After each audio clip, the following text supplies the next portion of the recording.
Assalamualaikum warahmatullahi wabarakatuh. Jumpa lagi dengan saya di Pak Saf Channel ya. Apa kabar sobat semuanya? Semoga sobat semuanya tetap dalam keadaan sehat dan tetap semangat ya. Tetap patuhi protokol kesehatan, pakai masker, hindari kerumunan, jaga jarak dan segera vaksinasi ya. Karena COVID-nya belum benar-benar selesai ya. Kita masih akan menghadapi gelombang ketiga di akhir tahun. Semoga kita semuanya tetap dalam keadaan sehat dan tetap semangat. Oke, kali ini Pak Chef Channel akan berbagi bukan tips ya, tapi mungkin lebih ke alternatif media pembelajaran ya, terutama untuk anak-anak generasi milenial ya. Namun apa itu medianya? Sebelum kita ke sana, saya akan memberikan sedikit ulasan terkait dengan bagaimana kita mendesain sebuah pembelajaran yang mampu mengaktifkan siswa, engaging online learning, kemudian tipe-tipe interaksi apa yang perlu kita perhatikan ketika mendesain sebuah media pembelajaran, dan bagaimana menentukan topik atau tujuan dan juga tujuan pembelajaran. Ya. Oke, pertama-tama saya akan uh, saya akan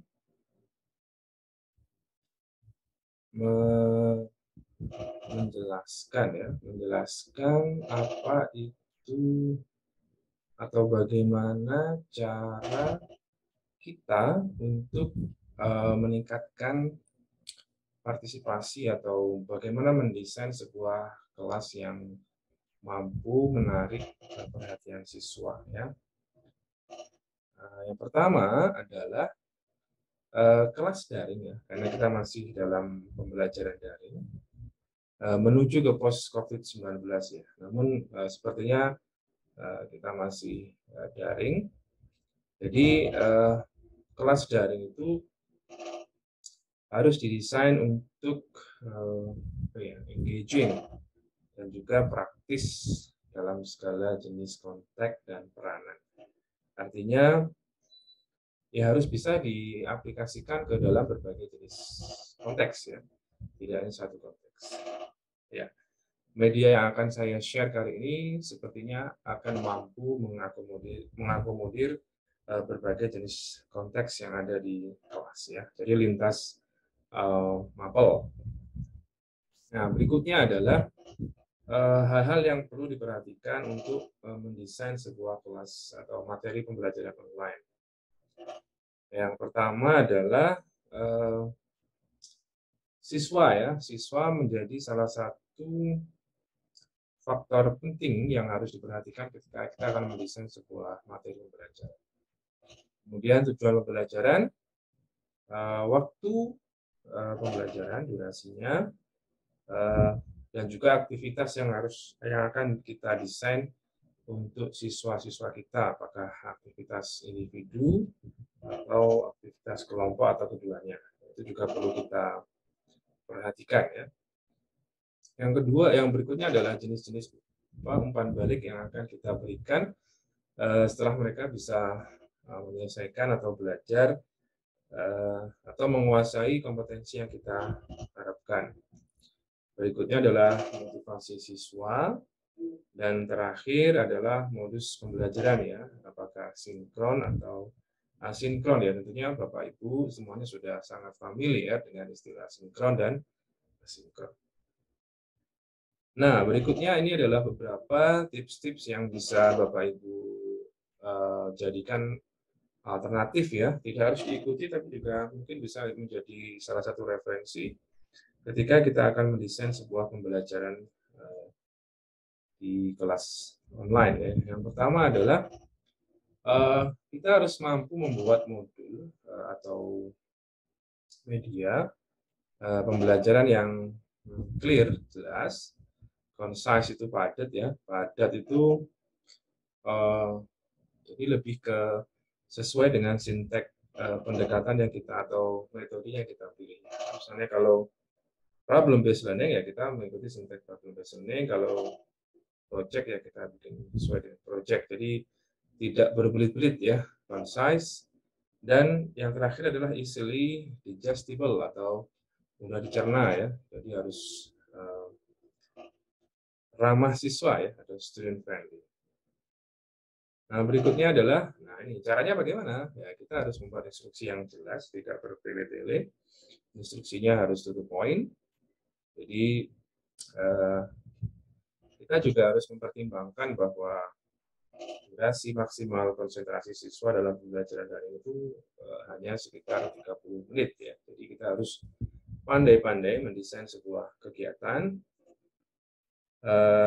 yang tetap akan mampu istilahnya mempertahankan konsentrasi siswa. Jadi jangan terlalu bertele-tele, berikan mereka banyak aktivitas, baik kelompok maupun individu. Jadi mereka tidak harus fokus kepada kita. Jadi mereka harus bisa belajar secara mandiri. Kemudian yang berikutnya adalah seperti yang sudah Bapak Ibu tahu, yaitu kita harus mengurutkan atau mengatur, mendesain materi itu dari yang paling mudah sampai yang ke paling sulit. Ya. Mungkin kita mulai dari yang lot ya, low order thinking sampai dengan high order thinking ya. So, nanti bisa melihat lagi di taksonomi Bloom yang terbaru, apa saja kegiatan-kegiatan yang bisa kita jadikan pertimbangan nih, mulai dari yang C1 atau B1 atau A1 sampai dengan yang terakhir.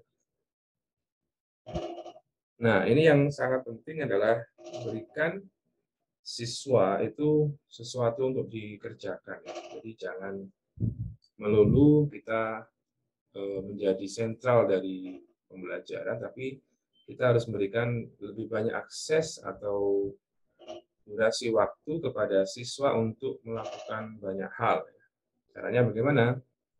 Caranya, nah, misalnya apa? Ya mereka harus merespon pertanyaan secara baik lisan maupun tulisan ya. Jadi kita memberikan stimulus, siswa yang lebih banyak memberikan respon. Kemudian kita minta mereka untuk posting sesuatu ya, misalnya ide-ide. Jadi dalam apa namanya di tahapan-tahapan pendahuluan itu kan biasanya kita memberikan apa namanya leading activities ya, aktivitas-aktivitas yang akan menjembatani kepada materi berikutnya. Nah, kita bisa meminta mereka untuk melakukan itu. Kemudian meminta mereka untuk menyusun sesuatu ya, misalnya urutan sederhana ataupun yang lainnya. Intinya kita harus memberikan porsi yang lebih besar kepada siswa untuk beraktivitas di kelas. Nah, hal yang juga penting adalah rewards ya. Rewards itu misalnya kita harus mempertimbangkan sense of achievement ya. Jadi itu adalah bentuk dari pencapaian atau prestasi. Bisa berupa nilai, lencana ataupun positif, komentar-komentar positif ya. Kita juga jangan sampai lupa bahwa kata-kata pujian itu akan sangat membekas kepada mereka. Jadi kalau kita tidak pelit memberikan itu, insya Allah akan sangat berpengaruh terhadap tidak hanya kompetensi, tapi juga kepada afeksi mereka ya. Mereka juga akan belajar bagaimana cara menghargai orang lain. Oke, yang berikutnya yang juga tidak kalah penting adalah tampilan atau visual dari media yang akan kita desain ya. Yang pertama adalah konsistensi, tema, huruf, warna, atau layout, kemudian penggunaan video. Jangan terlalu banyak dan juga yang pendek-pendek saja ya, namun dalam beberapa jam gitu mungkin lebih baik daripada kita meminta mereka nonton video 1 jam, namun kita sudah tahu sebelumnya bahwa konsentrasi maksimal mereka adalah 30 menit. Kalau kita minta mereka nonton 10 atau 1 jam, pasti mereka akan bosan. Kita bisa memotong-motong itu menjadi bagian dengan aktivitas yang bervariasi. Saya kira itu akan lebih bermakna ya.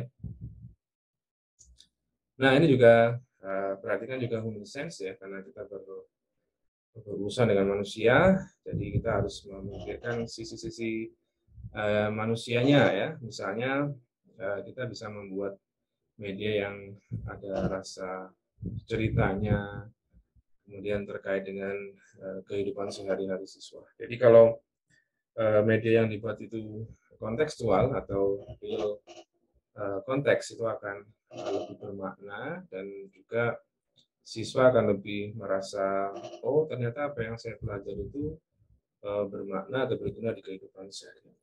Jadi akan meningkatkan motivasi.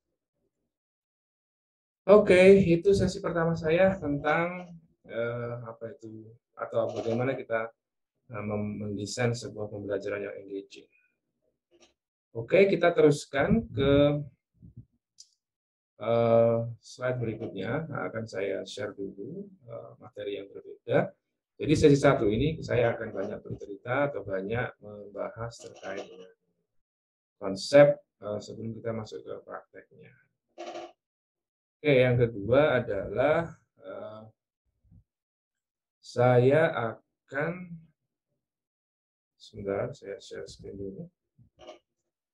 Saya akan bercerita atau menjelaskan terkait dengan jenis-jenis interaksi ya, jenis-jenis interaksi yang seharusnya kita pertimbangkan ketika kita mendesain sebuah materi pembelajaran. Yang pertama adalah ini.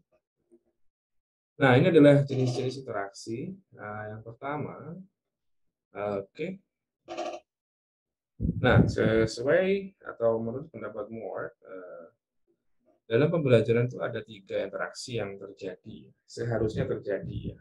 Jadi yang pertama adalah interaksi siswa dengan materi pembelajaran. Kemudian interaksi siswa dengan guru, dan terakhir adalah interaksi siswa dengan siswa. Nah, yang sering sekali terjadi adalah interaksi antara guru dan siswa. Biasanya guru-guru itu masih sangat dominan dalam pembelajaran. Mereka menjadi menjadi dewa dalam kelas, atau menjadi yang paling tahu di kelas. Nah, itu mungkin bukan merubah, namun kita akan memberikan porsi interaksi yang lain supaya lebih berimbang. Jadi peran siswa dalam kelas juga akan semakin terasa. Tidak hanya guru yang menjadi center of the stage, tapi juga seharusnya kita harus mulai berpindah ke siswa menjadi peran utama di kelas. Nah, are you ready to play? Oke, silahkan. Ini ya. Oke. Itu tadi yang saya jelaskan. Nah, yang pertama adalah interaksi antara siswa dengan materi pembelajaran. Maksudnya apa? Ini materi pembelajaran itu akan efektif jika mampu meningkatkan pemahaman siswa dan mampu merubah perspektif siswa ya. Jadi kalau materinya tidak mampu melakukan 2 hal tersebut, ya berarti materinya tidak efektif. Nah, salah satu alternatifnya adalah materi digital. Jadi konten itu mempunyai potensi untuk meningkatkan efektivitas pembelajaran ya. Bagaimana caranya nanti kita akan bahas satu persatu. Nah, interaksi siswa dengan materi pembelajaran itu terjadi ketika misalnya siswa mendengarkan demonstrasi. Jadi gurunya memberikan model atau mendemonstrasikan sesuatu.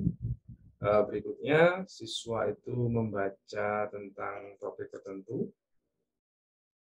Dan berikutnya contohnya siswa mengerjakan tugas ya, yang diberikan. Nah, setelah itu bukan berhenti ya, namun mereka akan mengekspresikan idenya dengan guru maupun teman yang lain ya. Jadi ada post activities-nya. Jadi setelah mereka berinteraksi dengan materi yang diberikan, mereka diberikan waktu untuk berekspresi. Misalnya kalau reading, ya setelah membaca mereka bisa menceritakan ulang isi dari reading tersebut, atau memberikan pendapat, mengkritisi, dan seterusnya. Oke, nah yang kedua adalah interaksi antara guru dengan siswa. Ini yang paling sering terjadi di kelas, bahwa mungkin 95% ya interaksi yang terjadi di kelas itu adalah interaksi antara students dan teacher atau learners dan teachers. Nah, mungkin mulai hari ini kita berusaha sedikit demi sedikit akan menambahkan porsi yang lebih untuk interaksi antara siswa dengan siswa. Nah, ini adalah salah satu statement-nya, guru itu bukan menjadi pusat di panggung atau di kelas itu ya. Guru seharusnya menjadi guide on the side ya. Jadi ya harusnya tidak terlalu banyak menjadi pusat perhatian ya. Harusnya guru lebih banyak mendampingi di samping ya, atau menjadi guide ya, bukan menjadi sage ya. Sage itu adalah orang yang paling setahu ya, atau orang paling bijaksana. Oke, berikutnya adalah, nah ini, ya ini yang paling saya kira akan sangat sering terjadi di kelas ya. Jadi misalnya interaksi ini terjadi ketika guru memberikan informasi, memberikan umpan balik, memberikan penguatan, kemudian berkomunikasi dengan siswa terkait dengan pembelajaran atau materi pembelajaran. Saya kira tidak terlalu banyak ini ya. Learners teacher juga bisa kita promote dengan cara memberikan cara-cara yang berbeda dalam berkomunikasi, misalnya menggunakan email. Karena kan nanti mereka juga akan belajar tentang etiket ya, bagaimana etika dalam dunia maya, ya, bagaimana mengirim pesan pendek, bagaimana mengirim email, kapan waktu yang tepat untuk mengirimkan pesan, dan seterusnya itu akan mereka harus tahu ya, karena mereka hidup di dunia digital seperti sekarang. Ketika semua aktivitas atau komunikasi itu hampir semuanya terjadi di dunia maya. Dan kalau tidak diajarkan, kalau tidak diberikan model yang baik, mereka juga akan salah ya ketika akan berkomunikasi dengan guru, karena kita adalah orang timur yang masih selalu mengaitkan sesuatu dengan budaya-budaya ketimuran ya, tentang sopan santun, adab, dan seterusnya. Oke, ini yang sangat menarik menurut saya, siswa dengan siswa, kapan itu terjadi. Nah, ini kan interaksi ini adalah interaksi yang menurut saya sangat penting ketika kita akan mendesain atau menjadi pertimbangan ketika kita akan mendesain sebuah materi pembelajaran digital ya. Dan interaksi ini akan terjadi jika siswa itu cenderung termotivasi ketika mereka bekerja dalam kelompok. Apalagi kalau anak-anak introvert ya, atau anak-anak yang terkesan tertutup, itu perlu treatment tersendiri ya. Jadi mereka tidak akan perform ketika mereka bekerja dalam kelompok. Jadi guru juga harus, tadi yang saya bilang di pertama itu, bagaimana kita menjadikan siswa menjadi pertimbangan pertama ketika kita akan mendesain sebuah materi pembelajaran. Yang berikutnya ada ketika mereka bekerja dalam kelompok, mereka akan merasa tidak terisolasi ya. Jadi mereka akan menjadi termotivasi untuk berinteraksi dalam kelompok tersebut. Nah, oke. Jadi kita bisa merencanakan interaksi siswa-siswa itu dengan mempertimbangkan kolaborasi dan information sharing. Jadi ya tadi kolaborasi seperti hanya kemampuan ABA21, di mana kolaborasi menjadi salah satu skill yang harus dikuasai siswa ketika mereka nanti akan menjadi yang harus mereka kuasai di abad ini. Nah, ini salah satu pertimbangannya adalah kita harus bisa membangun atmosfer atau rasa komunitas ya sesama siswa. Jadi ya dalam komunitas pasti ada saling tolong-menolong dan seterusnya, berkomunikasi, kemudian menciptakan atmosfer belajar di mana mereka bisa berpartisipasi, menawarkan respon, memberikan feedback, dan juga berkomunikasi secara pendek ya. Jadi bukan banyak basa-basi, namun fokus kepada pesan yang akan disampaikan. Jadi hal ini akan sangat penting ketika kita akan mendesain itu ya. Jadi siswa itu akan merasa menjadi bagian dari sebuah komunitas di mana mereka harus berkomunikasi, berinteraksi, memberikan pendapat, dan seterusnya. Ya, ini juga menjadi salah satu keuntungannya bahwa interaksi siswa-siswa itu mampu memungkinkan siswa untuk berinteraksi dengan teman yang lainnya tanpa bukan tanpa ya, mungkin di luar kehadiran guru ya, melalui teknologi. Karena sekarang banyak sekali teknologi yang bisa digunakan, dioptimalkan untuk meningkatkan interaksi antara siswa dengan siswa tanpa kehadiran guru di kelas. Bahkan melalui WhatsApp itu kita bisa melihat interaksi yang terjadi di antara siswa. Nah, ini yang terakhir, kita bisa memaksimalkan penggunaan papan diskusi, Padlet, Jamboard, dan lain sebagainya, alat komunikasi seperti email, chat room, social collaboration tools, dan sebagainya. Sekarang banyak sekali tools-tools yang bisa kita gunakan untuk meningkatkan interaksi antara siswa.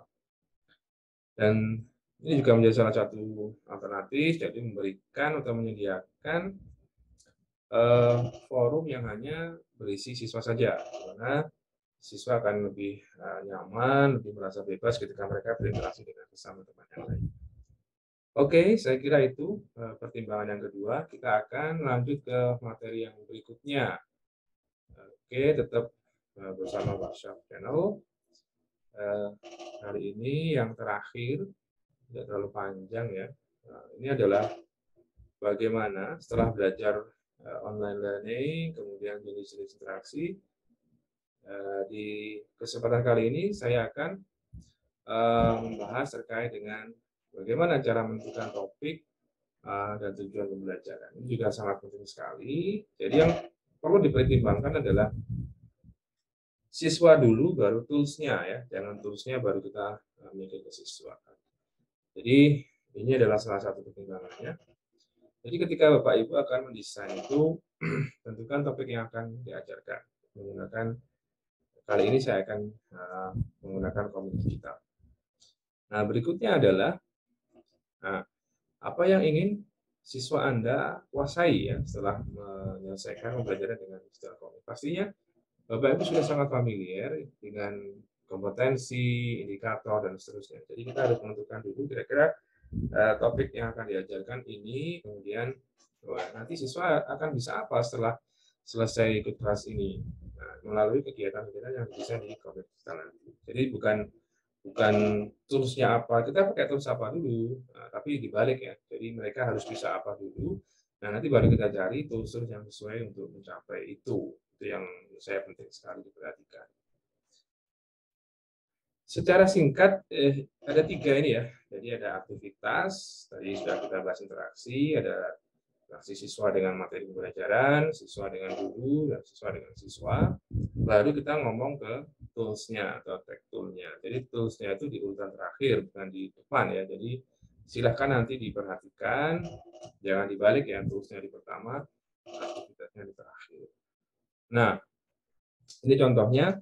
Ini misalnya topiknya tentang extreme sport, kemudian tujuannya adalah siswa mampu mengekspresikan pendapat mereka terkait dengan olahraga ekstrim. Ya. Ini adalah 7 kegiatan yang ada di sini. Yang pertama adalah pengenalan topik, itu pastinya interaksinya antara siswa dengan guru.